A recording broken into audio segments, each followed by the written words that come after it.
Who were Megamind's parents? Was the black hole that killed them an accident? Or did someone do it on purpose? What was that last word they were going to say before sending Megamind off? What dark secrets did they keep that led to their destruction? It would be an amazing idea to dive more into the lore of Megamind. I'm going to rewrite the plot of this sequel to make it like Kung Fu Panda 2. Yeah, Po beat Tai Lung and became the Dragon Warrior. But the next step for him is he has to figure out who he is, what's his backstory, who his parents are, and what happened to them.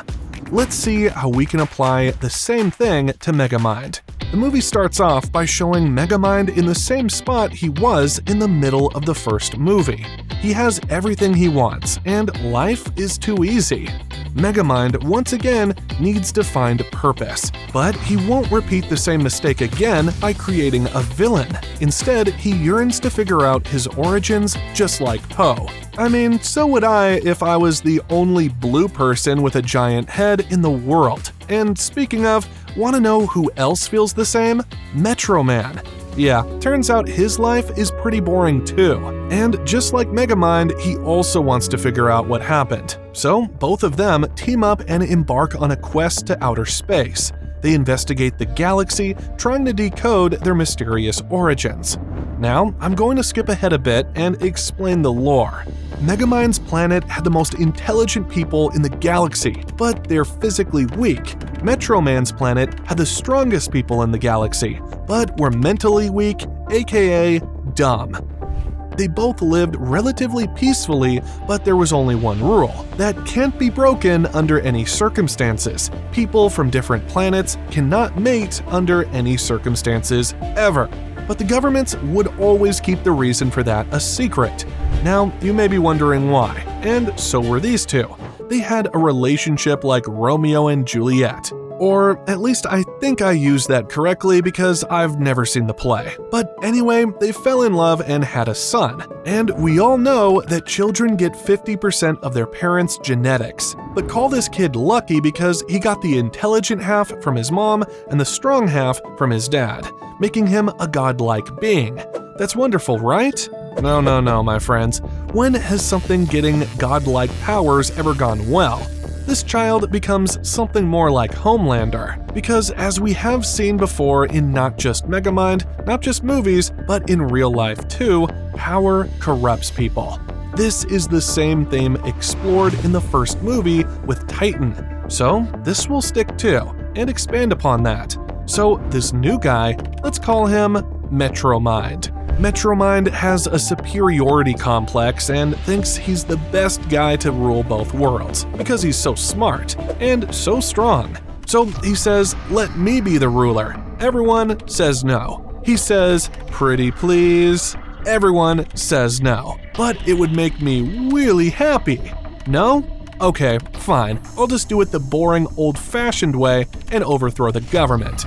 So he combines his super intelligence with his super strength and quick science lesson. Black holes are created when a large body of mass shrinks into an extremely small space, causing the density to be off the charts. To put it simply, when big thing become small thing but still has bigness, and the bigness is just crammed into a small area, a big scary hole appears. Metromind understands this because he has big brain, and also because he has big muscle. He takes a rock, crushes it so much that it gets crammed into a very small space, creating a relatively small black hole, and uses it as a weapon against the government. The government says, "Okay, we surrender. You can be the ruler now."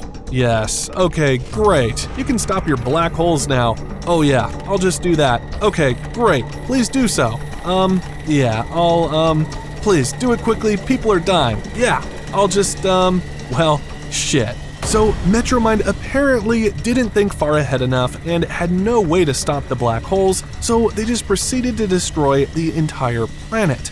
Don't you hate it when you accidentally wipe out your entire species? So it is now at this moment the first Megamind movie starts, where Megamind's parents send him away as Metromind destroys their planet. And that final sentence they said was, "You are destined for vengeance," or something like that.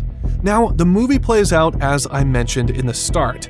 Now, I'm not going to get into specifics, but you get the general plot of how things would go. Metromind and Megamind have to fight this new villain together, which will be a difficult task because of how powerful he is. Once he hears the story that there is another planet with life called Earth, Metromind immediately gets excited and wants to conquer it because he's been living alone ever since. But two heroic individuals stand in his way. This will push both Metroman and Megamind to their limit, fighting such a powerful foe who has both their powers, forcing them to figure out ways to work together and combine their abilities, which is the only way they can fight.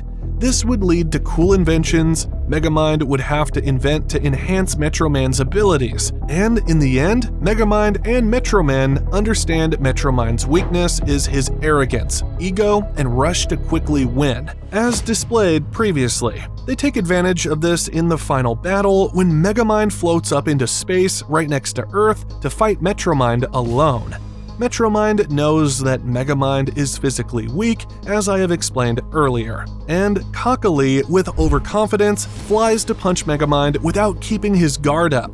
Megamind takes off his watch, and it was actually Metroman all along, using Megamind's shapeshifter we saw in the first movie. And Metroman punches Metromind in the face with the element of surprise. Metromind flies back and is injured. While Metroman laughs at him, Metromind charges at him again, but Metroman keeps flying to the right and to the left, dodging his charges, and continues laughing, infuriating Metromind even more. Metroman takes advantage of this by saying, "You haven't used your special power yet. Were you really able to create black holes, or were you just making that up?" "Of course I can." "Oh yeah, that's right, I forgot. The only strong part about you is your hands. Everything else is weak. If you can crush this rock right here with your teeth and create a black hole, then I'll admit you're really strong." Metroman throws Metromind the rock, and even though this is a bizarre request, Metromind is blinded by his ego and rage, and complies with it. But when he crushes it with his teeth, it turns out there was secretly a dehydration cube in there with Megamind in it. And because only his outside is strong and durable, there's no special protection for his insides. Megamind expands and explodes Metromind's head from the inside. And there you go. There's the second Megamind movie, still sticking with its original theme of power corrupting people, and life is boring when you have everything you want. But don't leave yet, I wrote another variation for Megamind 2 involving the dark origins of the Doom Syndicate. Watch this video here.